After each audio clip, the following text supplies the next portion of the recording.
भारत में आज भी घोड़ी चढ़ने पर हत्या होती है। प्लीज सर, क्या दलितों को यहाँ भी बोलने की इजाजत नहीं? नहीं सर, अगर सबको 4 मिनट दे दो फिनिश इन 1 नहीं सर, मिनट। ये भेदभाव नहीं चलेगा दलितों के साथ। Time is 4 minute, don't waste. भाई सर, आप क्या करो अगर सबको 4 मिनट दिए तो आप मना करो, मैं बंद कर देता हूँ उसको।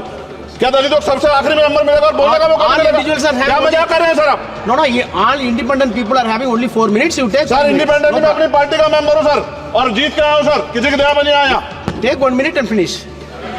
सर, कल भी बोले तो एक दलीय पार्टी के लोग, आप मौका दो सर। मूछे रखने पर हत्या होती है, महिलाओं पे, छोटे मासूम बच्चों पर रेप हिंसा होती है। एनसीआरबी का डाटा देकर डर लगेगा। यही 1 किलोमीटर में संविधान को जला गया, और महाराष्ट्र के परभनी में अभी भी संविधान को नष्ट किया गया, उसकी कॉपी को। आर्टिकल 25-26 में संविधान में सभी को धार्मिक आजादी। कहाँ है दलितों की, मुसलमानों की, जैनों की, बौद्धों की, ईसाइयों की? छत्तीसगढ़ में सतनामी समाज को संविधान की अपनी धार्मिक आजादी के आधार पर जो है उनको अपमानित करके जेल में बंद कर दिया। संभल, अजमेर, अयोध्या सब इसका उदाहरण है। आज ये सरकार आलोचना डरती है, कितने लोग जेल में बंद है। आज हम संविधान की गौरवशाली यात्रा पे बात करने के लिए चर्चा कर रहे हैं। कल से ये चर्चा चल रही है सर। मैंने बहुत सारे दोनों पक्ष के और जितने भी हमारे मेंबर है सुना सर, उनको बड़े बड़े नेता हैं सर।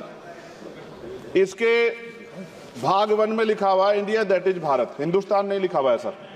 लेकिन सारे नेता संविधान पर चर्चा कर रहे हैं, लेकिन हिंदुस्तान ही कहेंगे, भारत कहने की हिम्मत नहीं जुटा पा रहे। ये बड़ा सवाल है सर कि क्या संविधान के हिसाब से बात रखी जा रही है। मैं धन्यवाद दूंगा फूले साहू बाबा साहब अम्बेडकर को और मेरे नेता मान्यवर साहब श्री काशीराम को। 25 नवंबर 1949 को संविधान को सौंपते हुए डॉक्टर बाबा साहब अम्बेडकर ने कहा था कि 26 जनवरी 1950 को हम विरोधाभास भरे जीवन में प्रवेश करने जा रहे हैं। राजनीतिक जीवन में तो हमारे पास समानता होगी, लेकिन सामाजिक और आर्थिक जीवन में असमानता होगी। क्या ये चुनौती आज 73 साल बाद दूर हुई है? भारत ने 26 जनवरी 1950 को संविधान लागू होने के साथ खुद को एक संप्रभु लोकतांत्रिक और गणतांत्रिक राज्य होने का ऐलान किया। लेकिन सर, उस समय संविधान की स्थिति ये थी कि जैसे गांव का कोई आदमी, मैं 50 की बात कर रहा हूं, वो 50 साल पहले शहर में आ जाता और बड़े लोगों की महफिल में चला जाता, उस जहां वो खाना खा रहे हो, और वो टेबल पे नैपकिन को खा के जो है ये कहता कि ये तो फीका, क्योंकि वो जानता ही नहीं था, वो समझता नहीं था संविधान को, संविधान है क्या। संविधान उसके लिए महज दस्तावेज था। ये जिम्मेदारी थी राजनीतिक दलों पे कि वो संविधान को व्यवहार में लेके आते, और इसके इतने सारे आर्टिकल हैं, अगर इनको व्यवहार में लाया जाता तो मुझे लगता कि आज देश बहुत बदल गया होता। बाबा साहब ने कहा था कि लोकतंत्र भारतीय भूमि का केवल ऊपरी पोशाक है, उनके अनुसार यहाँ की संस्कृति अनिवार्य तौर पर लोकतांत्रिक है। भारत जैसे गरीब और गैर बराबरी वाले देश में संविधान के जरिए छुआछूत खत्म करना, वंचितों के लिए सकारात्मक उपाय करना, सभी वयस्कों के लिए मतदान का अधिकार देना और सबके लिए सम्मान अधिकार तय करना, ये बहुत बड़ी उपलब्धि थी सर। ये संविधान है कि आप वहां बैठे हैं और मैं यहाँ खड़ा होकर अपनी बात रख रहा हूं, और इस देश में आदिवासी महिला के तौर पे जो है राष्ट्रपति बनी है, और प्राइम मिनिस्टर तो नहीं बना, लेकिन शेड्यूल कास्ट के बड़े नेताओं को भी जो है राष्ट्रपति बनने का मौका मिला। इस संविधान की देन, अगर वोट हम पे नहीं होता तो शायद अमीर और जो राजा महाराजा खुद को मानते हैं हमारी गलियों तक नहीं आ पाते, हमारे हाल नहीं जान पाते। आजादी का मतलब सर सिर्फ अधिकार पाना भर नहीं है, इसके लिए हमारे संविधान में सरकार और नागरिकों के अधिकारों के साथ साथ उनके कर्तव्यों का विस्तार से उल्लेख किया गया है। बाबा साहब ने संविधान सभा में दिए गए भाषण में कहा था कि स्वतंत्रता आनंद का विषय है, पर अब हमें अपनी जिम्मेदारियों पर भी ध्यान देना होगा। संविधान ने सुनिश्चित किया कि रानी के पेट से राजा जन्म नहीं लेगा, वोट से नेता तैयार होगा। आर्थिक बराबरी के लिए सरकार क्या कर रही है? गरीब और गरीब हो रहा है और अमीर हो रहा है। सुबह उठते कहीं बम की धमकी मिलती, कहीं दंगे की। ये अमृत काल है सर, यह धमकी काल है। कितना बढ़ रहा है आर्टिकल 15 सर। भारत में आज भी घोड़ी चढ़ने पर हत्या होती है। प्लीज सर, क्या दलितों को यहाँ भी बोलने की इजाजत नहीं? सर, अगर सबको 4 मिनट दे दो फिनिश इन 1 मिनट। ये भेदभाव नहीं चलेगा दलितों के साथ। Time is 4 minute, don't waste.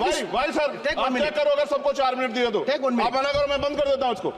क्या दलितों को सबसे आखिरी में नंबर मिलेगा और बोलने का मौका मिलेगा? क्या मजाक कर रहे हैं सर आप? नो, ये all independent people are having only 4 minutes. You take sir, independent में अपनी पार्टी का मेंबर हूँ सर, और जीत के आया हूँ सर, किसी की दया में नहीं आया। Take 1 minute and finish. Sir, कल भी बोले तो एक दलीय पार्टी के लोग, आप मौका दो सर। मूछे रखने पर हत्या होती है, महिलाओं पे, छोटे मासूम बच्चों पर रेप हिंसा होती है, एनसीआरबी का डाटा देकर डर लगेगा। यही 1 किलोमीटर में संविधान को जलाया गया और महाराष्ट्र के परभनी में अभी भी संविधान को नष्ट किया गया, उसकी कॉपी को। आर्टिकल 25-26 में संविधान में सभी को धार्मिक आजादी, कहाँ है दलितों की, मुसलमानों की, जैनों की, बौद्धों की, ईसाइयों की। छत्तीसगढ़ में सतनामी समाज को संविधान की अपनी धार्मिक आजादी के आधार पर जो है उनको अपमानित करके जेल में बंद कर दिया। संभल, अजमेर, अयोध्या सब इसका उदाहरण है। आज ये सरकार आलोचना डरती है। कितने लोग जेल में बंद है? मिरान हैदर, खालिद सैफी, उमर खालिद खान, सिफा खान, गुलफ्शा फातिमा और आजम खान साहब राजनीतिक विरोध में बंद है। सरकार यहाँ बैठी है, सरकार सामाजिक न्याय की बात करती है। बताए कितने दलित मुख्यमंत्री बना रखे हैं आपने? 13 ज्यादा सरकार स्टेट में सरकार है। कितनी महिला मुख्यमंत्री है? आपकी सरकार ने सुप्रीम कोर्ट के आदेश के बाद रिजर्वेशन प्रमोशन में जारी नहीं किया और ओबीसी को पॉलिटिकल रिजर्वेशन आप देंगे नहीं देंगे, आप बताने का काम करें। मैं 75 साल की गौरव यात्रा में हम एक सभ्य समाज नहीं बना पाए, इसलिए जाति आधार पर SC ST OBC के बच्चों को प्राइमरी स्कूल से लेकर उच्च संस्थानों में भेदभाव किया जाता है। सरकार निरंकुश हो गई, कोई बुलडोजर से कार्रवाई करता है। कल मंत्री जी ने कहा हमने राष्ट्रीय पिछड़ा वर्ग आयोग बनाया, 69 शिक्षक भर्ती में उसकी सिफारिशों को नहीं माना। EWS के जरिए आपने संविधान पे, आरक्षण के प्रावधान पे हमला किया। 1 मिनट में खत्म कर रहा हूं सर। संविधान सर, न्यायपालिका में आर्टिकल 124 ये कहता है सर, ये अधिकार जो है। Sanjay sir ji please conclude sir 1 minute में प्लीज संविधान में न्यायाधीशों की नियुक्ति का अधिकार राष्ट्रपति के द्वारा होना चाहिए, अभी तक नहीं हो रही है। All India judicial service commission कब बनेगा? क्या चंद परिवार ही सर जज बन सकते हैं? और आज हम सर, मैं सरकार से सवाल पूछना चाहता हूं सर, सेवाओं में SC ST OBC वर्ग का कितना प्रतिनिधित्व है? भारत सरकार के मंत्रालयों के अधीन PSU में, बैंकों, बीमा कंपनियों में और स्वच्छता संस्थानों में आउटसोर्स तथा कॉन्ट्रैक्ट पर वर्तमान कार्यरत कर्मचारी कुल कितनी संख्या है?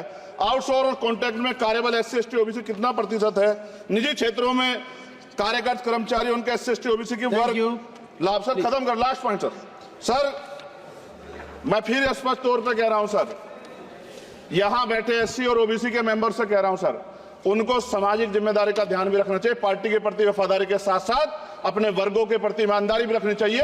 ईमानदारी नहीं होगी तो इन वर्गों का भला नहीं हो सकता और हमें बहुत सरकारों से उम्मीद नहीं है। बहुत बहुत धन्यवाद सर। Thank you.